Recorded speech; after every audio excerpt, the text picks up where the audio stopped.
जिनका अगर इंसान रोज़ा रखे तो 3 साल के गुनाह माफ़ हो जाते हैं। Yes, you heard me right, 3 साल के गुनाह माफ़ हो सकते हैं अगर हम 2 दिन का रोज़ा रखें।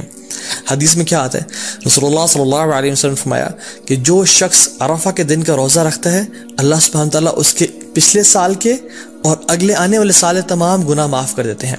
कुछ उलमा ने कहा कि ये सगीरा गुनाहों की बात हो रही है, लेकिन स्टिल तमाम गुनाह माफ़ होने की बात हो रही है। और यौम आशूरा जो कि मुहर्रम में है, 10वीं मुहर्रम, जो शख्स यौम आशूरा का रोज़ा रखता है, अल्लाह ताला उसके पिछले 1 साल के गुनाह माफ़ कर देते हैं। तो मैं आपको एग्जांपल देता हूँ, अगर अभी 1441 चल रहा है तो जो शख्स अराफा का रोज़ा रखेगा उसके 1440 के गुनाह और 1442 के गुनाह माफ़ हो जाएंगे। और जो शख्स बिल्कुल अगले महीने मुहर्रम के महीने यौम आशूरा का रोज़ा रखेगा विद 9th एज वेल, तो उसके 1441 के भी गुनाह माफ़ हो जाएंगे। तो 1440, 1441 एंड 1442 3 साल के सगीरा गुनाह अल्लाह ताला माफ़ कर देते हैं। And how amazing is that. अल्लाह ताला बहाने दे रहे हैं हम लोगों को अपने गुनाह माफ़ करवाने के लिए, लेकिन हम में से है कोई जो आगे बढ़ के इन अपॉर्चुनिटीज़ को ग्रैब कर ले और अपने रब को वाकई में राज़ी कर ले। हुनैदा बिन खालिद अपनी वाइफ से फरमाते हैं, और उनकी वाइफ ने मोमिनीन से ये रवायत की कि अल्लाह के नबी सल्लल्लाहु अलैहि वसल्लम सिर्फ अरफा के दिन का रोज़ा नहीं रखते थे, बल्कि तमाम 9 दिनों का रोज़ा रखा करते थे। और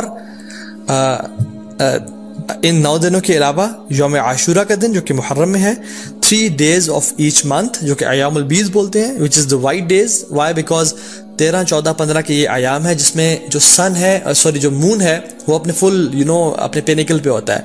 इट इज़ वाइट और रातें भी रोशनी की तरह होती हैं। So it is the white days which अयाम बीज। इनके रोज़ा रखा करते थे और मंडेज और थर्सडे के रोज़ा रखा करते थे। सो आई रिपीट, अल्लाह के नबी सल्लल्लाहु अलैहि वसल्लम first 9 days of Zulhijjah, Ashura, and the 3 days of each month, which is Ayyam Bees, 13th, 14th, 15th of every month, और Mondays और Thursdays का रोज़ा रखा करते हैं, क्योंकि अल्लाह के नबी सल्लल्लाहु अलैहि वसल्लम ने फरमाया कि Mondays को और Thursdays को अमाल अल्लाह ताला के पास के सामने पेश किए जाते हैं। तो मैं चाहता हूँ कि मेरे अमाल इस हालत में पेश किए जाएं कि मैं रोज़े की हालत में हूँ। और फिर एक और बात आता है कि मंडे को रसूलुल्लाह सल्लल्लाहु अलैहि वसल्लम की विलादत हुई थी, पैदाइश हुई थी, तो वो इस खुशी में भी रोज़ा रखते थे। हज़रत आयशा फरमाती है कि एक और हदीस में आता है कि अल्लाह के नबी सल्लल्लाहु अलैहि वसल्लम पहले 9 दिन का रोज़ा नहीं रखा करते थे। Now the scholars reconcile between these 2 हदीसेस कि कभी कुछ साल रख लिया करते थे और कुछ साल छोड़ दिया करते थे। तो हमारे लिए ये है कि हम चाहें तो रख सकते हैं। जो शख्स आगे बढ़ना चाहता है वो इन दिनों में रोज़े रखे जा सकते हैं, क्योंकि रसूलुल्लाह सल्लल्लाहु अलैहि वसल्लम की प्यारी सुन्नत से ये रोज़े साबित हैं। यौमुल अरफा क्यों इतना इंपॉर्टेंट है? अल्लाह ताला यौमुल अरफा के बारे में फरमाते हैं सूरह बुरूज में, व शाहिदियों व Mashhood and by the witnessing day and the witnessed day. तो जो विटनेस्ड डे है ना, यौमुल अरफा, मशहूद, ये यौमुल अरफा के बारे में अल्लाह ताला फरमा रहे हैं, क्योंकि रसूलुल्लाह सल्लल्लाहु अलैहि वसल्लम की हदीस में आता है कि शाहिद फ्राइडे का दिन है, वो मशहूद ये कौन सा दिन है? यौमुल अरफा का दिन है।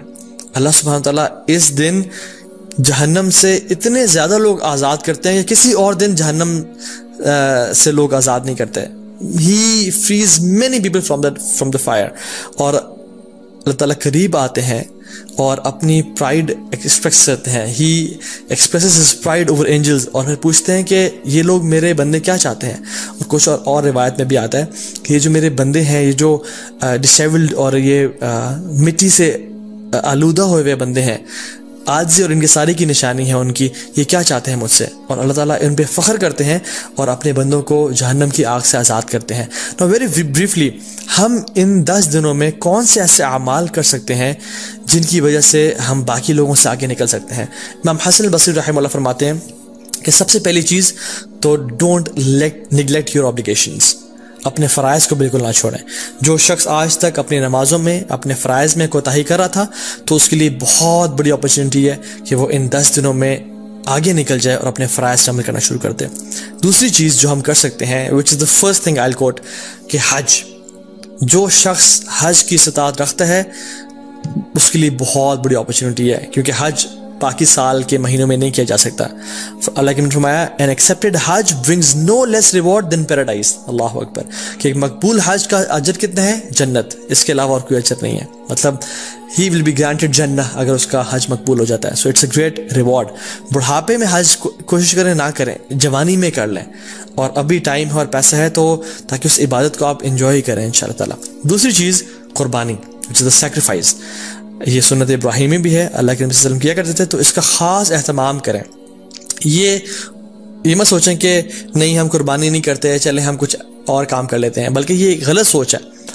लोग क्या करते हैं अनफॉर्चुनेटली आजकल कि यार कुर्बानी से बेहतर है किसी गरीब की मदद कर दो या किसी के घर में कूलर लगवा दो। तो आपको ये इस नेकी का ख्याल बाकी पूरे साल नहीं आया, इस कुर्बानी को रिप्लेसमेंट ही आपने करना है, जो कि सुन्नत इब्राहिमी है। अगर एक इंसान वाकई में सिंसियर है अपने साथ, तो वो हर महीने सिर्फ 1000 रुपीज़ ही सेव करे अपने लिए, तो वो साल के एंड में इन अयाम में एक हिस्सा डाल सकता है, कुर्बानी कर सकता है। हमें तब तो ख्याल नहीं आता गरीब के घर में कूलर लगवाने का या लोगों की खिदमत करने का, जब हम रेस्टोरेंट्स में 5-5 हज़ार की या लेविश बुफेज खा रहे होते हैं। लेकिन why do we want to replace कुर्बानी विद एनी गुड डीड? दोनों करें इंशाल्लाह। और बाकी 11 महीनों में ये अपॉर्चुनिटी भी है कि हम गरीबों की मदद कर सकें। सो कुर्बानी लाजमी करें और इसे ख़ास एहतमाम करें। एक और चीज़ जो हम कर सकते हैं वो है नमाजें, नवाफिल कसरत के साथ पढ़ें।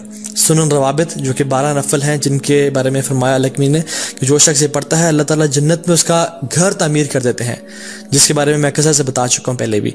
तो इसके अहतमाम करें, सलात दुहा का अहतमाम करें, तहज्जुद की नमाज का अहतमाम करें, ठीक है।